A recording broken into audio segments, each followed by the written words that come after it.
Hey YouTube, it's Team Rocket. I want to show you guys the new hero deck that I am planning on using here in the next week or so. This is the heroes before Number Hunters comes out, because Number Hunters has a lot of really cool support, being with the Butterfly and some of the Exceeds. So this deck will change. It'll probably go back to more of a Hero Lives type OTK version. This is a little bit more control based, while it does have some pretty cool plays that you can pull off. So I'll show you what I'm running now, and then I guess in 2 weeks or a week and a half, I'll show you the other build. I'm planning on getting some of that Number Hunter stuff. So I'll start out. You have one Stratos, obvious there. I play one Bubble Man. This deck really isn't focused on the OTK, but it is nice to turn Stratos into that one turn Exceed. Bubble Man also kind of gives you that wild card of late game top decking a Rhoda or an E-Call and getting that plus. I mean, Bubble Man's always terrible if you draw him, so I really wanted to minimize that risk and just play the one. And you'll see why a little later. I have other Exceed plays I can make. Then 3 Alias, and that finishes off the heroes, just the 5 of them. So there's that. Then I played one more Gemini. I play Endymon. The reason I'm playing Crusader in this one instead of Evocator, I like Evocator a lot more because he's fire and he's also a warrior. But Crusader here gives you the option to go with the Gwains. Basically, Gwains like a Bubble Man, or kind of that idea. You just have to have a light normal monster on the field. So if you have one of the 3 Alias or the Crusader, you can special summon this from your hand to make those Exceed plays. And he's better than Bubble Man in that he is a warrior, so you can search him with Rhoda, but he's also a 1900 beater. If this is all you have, you can still summon him and get in there. Bubble Man doesn't do much for you when he's by himself. So there's those. More Exceed plays. I have 2 Photon Thrashers. These just serve as beaters, kind of help in the Evil Swarm matchup when they have their Thunderbirds and stuff running around. You can just drop this and run over those problem monsters. 2 Thunder Kings. This deck, I didn't really side for Prophecy or anything, so I felt like main decking these would help. Also kind of goes along with the light theme. And it gives me another reason to play the Honest. So Thunder King and Honest kind of add to that stun aspect. Honest helps against Evil Swarm. This helps against dragons and spellbooks. So there you go. On to the spells. Play the 2 Pot of Duality, the Rhoda. Rhoda is much more live in this version because you have the Gwains, the Thrashers, and the 5 heroes. So you can really get whatever you want with the Rhoda. Then the 2 E-Calls. Because I play the extra Gemini, I'm going with the 4 Sparks, or the 3 Sparks with the 4 Gemini. I thought about taking this to 2, but I think 3 is good, especially since I'm not main decking MSTs. So this help with the back row disruption. Then you have the 3 Miracle Fusion. I'm not playing actually very many fusions, but you just want to be able to draw this and get it off early. Plus, with the Shinings, you can kind of recycle some of them, but you just want to draw your good cards. So 3 Miracle Fusion gets in there. Speaking of good cards, the Trinity, and then when I play anti-meta decks, I really like these 2, Lance and Book. Just disruption.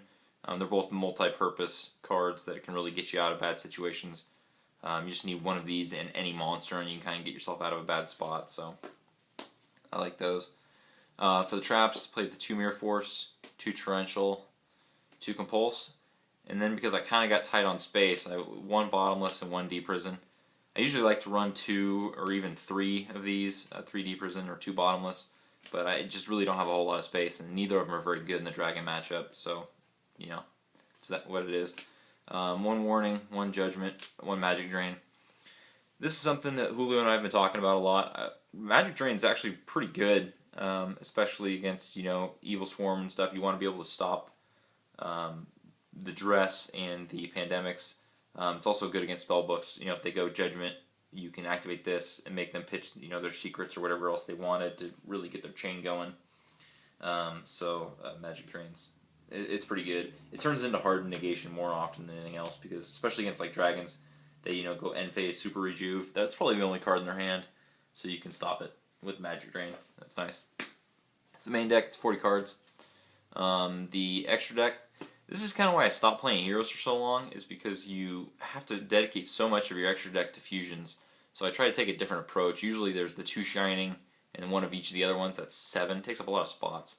so I kind of cut it down on this one. Just play the 2 Shining, the 1 Zero, and 1 Tornado. I don't play Super Poly, so these are basically the only things that you can make with your main deck, because you have the Bulbaman, the Stratos, and then all the lights. That's pretty much it. I mean, I try to keep it as simple as possible because I really wanted to focus on the Exceeds, because I am terrified of my Evil Swarm matchup. So try to keep this to a minimum. And then for the Exceeds, you have the 1 Excalibur with the 1 Blade Armor. There's the OTK if you need to pull it off. Most of the time it's just, to get damage in or beat over something. That's what you use those for. Then you have, because I have so many lights, I get to play the Paladynamo and the Omega. Just kind of a beater card. Helps with problem monsters get over, Samurai or even like a Zen Mains or whatever. Anything that's a problem, you can just kind of beat over it with Paladynamo. Dweller, he's pretty big if you attach a Bulbaman to him. Helps with Dark World, Water, decks like that. Emerald does some cool things in this deck, especially getting back the Gemini. You can recycle a Gemini and then spark it off again. Or, late game just to put back some resources. Make your Stratos and Bulbaman plays live. Then you have Maestroke, staple. Black Ship, staple. I think these next two are really becoming staples, both Pearl and Diamond Direwolf. Diamond Direwolf just gets rid of those cards that are a problem. If they're like a Royal Decree or whatever, and then Pearl just beats over things. Obviously now it's the Zen Mains again, and then Maestroke just puts in work. And then the last card, Shockmaster, because that's how you beat spellbooks. You go Thrasher, Stratos, get Bulbaman, make this first turn, you just win. So that's what Shockmaster's for, obviously. On to my side deck. I have the 3 Maxis. I'm not playing any hand traps in the main deck, just so they don't interfere with the Bulbaman. And I just kind of want to try something different. I've always played hand traps, or tried to. I'm just going to go away from them here and see how it works. So I'm going to side the 3 Maxis. And then there's the 2 Snowman for rogue decks, anti-meta stuff, problem monsters with those. And then going along with the problem monster theme, DD Warrior Lady and Grand Mole. For Dracosec, Ophion, pretty much anything. Yeah, just good cards. Because I don't like Dark World and Water decks. 3 D-Fissures. This could also go in against decks that are heavy with hand traps. If you think that your OTK or whatever is going to get stopped by a Veiler or Maxi, you can just throw in the D-Fissures. They don't really hurt this deck because you don't focus on the fusions that much anyway, and when you exceed, the materials still go to the graveyard, so D-Fissures just seems good. It's also in there for like the Frog Monarch decks that are starting to pop up again. Then you have the 3 MST. If they're not in the main, they kind of have to be in the side for obvious reasons. And then the last card, Goes a Match. I haven't really decided between Goes a Match and Rivalry.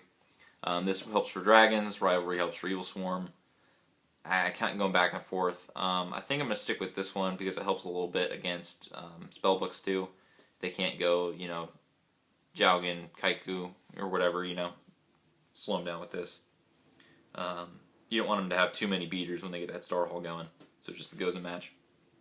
That's pretty much it. If you guys have any questions about the deck, let me know. It's pretty standard, just light hero beat. Like I said, check back here in a week or so because I will have the deck build up for the Number Hunter stuff. I haven't decided which direction I'm going to go with it. It'll probably be a fast OTK version, or I could always go back to the kind of Chaos Hero aspect. I'll let you guys know. But let me know if you have any questions about Light Hero Beat or any suggestions, and I will see you here in about a week and a half. Alright, thanks. Bye.